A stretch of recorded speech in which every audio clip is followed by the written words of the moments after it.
Hi friends, welcome to my channel. అందరూ ఎలా ఉన్నారు? బాగున్నారా? అన్నం మిగిలిపోతే పడేస్తున్నారా? ఒక్కసారి ఇలా చేసి పెట్టి చూడండి, సూపర్ టేస్టీగా ఉంటాయి.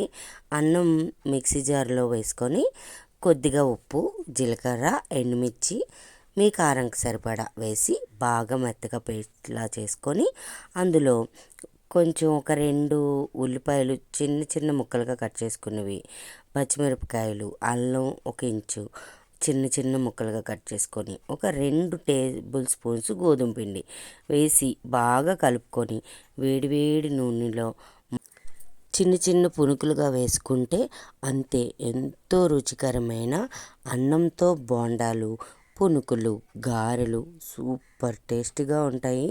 ఒక్కసారి ట్రై చేయండి. దాంతో అల్లం చట్నీతో కానీ, కొబ్బరి చట్నీతో కానీ, టమాటా చట్నీతో కానీ చాలా బాగుంటాయి. ఒక్కసారి ట్రై చేయండి.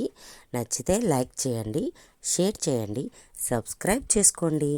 Bye friends.